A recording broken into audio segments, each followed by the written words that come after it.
संजीवनी उद्योग समूहाच्या वतीनं आयोजित भव्य सर्वधर्मीय सामूहिक विवाह सोहळा अतिशय उत्साहात आणि जल्लोषात पार पडला। संत महंतांची उपस्थिती, सनई चौघड्यांचे मंगलध्वनी, फुलांच्या अक्षता आणि वरवधूकडील वऱ्हाड्यांच्या उत्साही गर्दीत हा सोहळा मोठ्या दिमाखात साजरा करण्यात आला। रविवारी 16 फेब्रुवारीला तहसील कार्यालयाच्या मैदानावर झालेल्या या सोहळ्यात नवरदेवांनी घोड्यावरून येताना मिरवणुकीत युवकांनी आनंदाने नाचत जल्लोष केला। मंडपाची भव्य सजावट, आकर्षक रोषणाई आणि ड्रोन कॅमेऱ्यात टिपले गेलेले अविस्मरणीय क्षण या सोहळ्याची शोभा वाढवणारे ठरले। संजीवनी उद्योग समूहाचे अध्यक्ष व युवा नेते विवेक भैया कोल्हे आणि रेणुकाताई कोल्हे यांनी विवाहबद्ध झालेल्या सर्व जोडप्यांना मंगलमय जीवनासाठी शुभेच्छा दिल्या। या सोहळ्यामध्ये कन्यादानाची पवित्र परंपरा जपत वधूवरांना मंगळसूत्र देऊन जीवन समृद्ध हो यासाठी शुभेच्छा देण्यात आल्या। हा सामूहिक विवाह सोहळा संजीवनी उद्योग समूहाचे अध्यक्ष बिपिनदादा कोल्हे यांच्या मार्गदर्शनाखाली व सहकार महर्षी शंकरराव कोल्हे सहकारी साखर कारखान्याचे संस्थापक माजी मंत्री स्वर्गवासी शंकरराव कोल्हे यांच्या प्रेरणेने 2018 पासून सुरू झालाय। यंदा या सोहळ्याचं 5वं वर्ष होतं।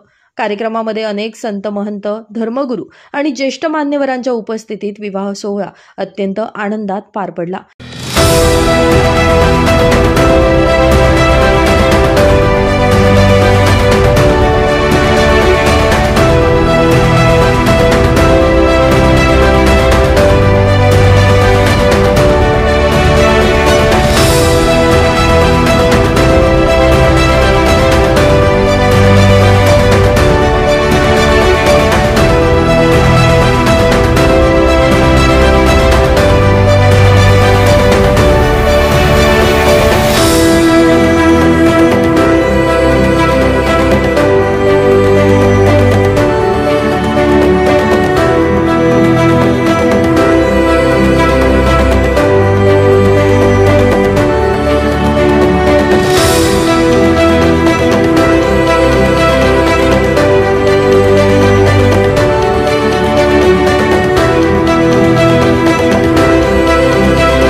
विशेष म्हणजे या आनंद उत्सवात युवा नेते विवेक कोल्हे यांनी देखील मिरवणुकीत सहभागी होत नृत्याचा आनंद घेतल्याचं बघायला मिळालं।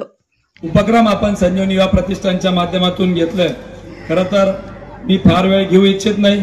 अतिशय उत्साहात मिरवणूक चालू झाली, अतिशय आनंदात सर्वच वरांनी त्या ठिकाणी आनंद घेतला आणि त्याचा मोह मला आवरला नाही, म्हणून मी माझ्या लग्नात जेवढा नाचलो नाही तेवढा आज घोड्यावर बसून मला नाचवलेला आहे।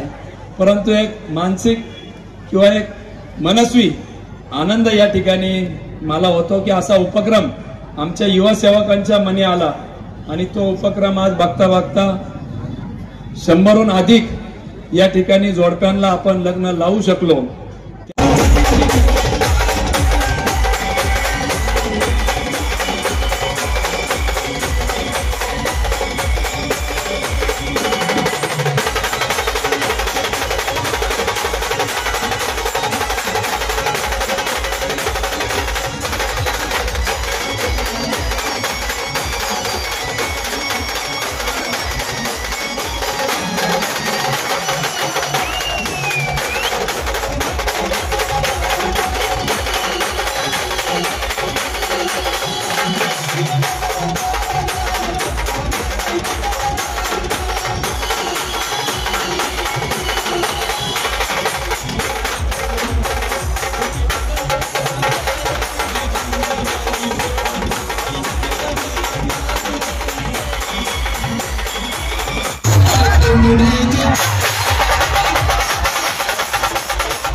माझं गाव चॅनलसाठी स्वप्नील कोपरे, कोपरगाव.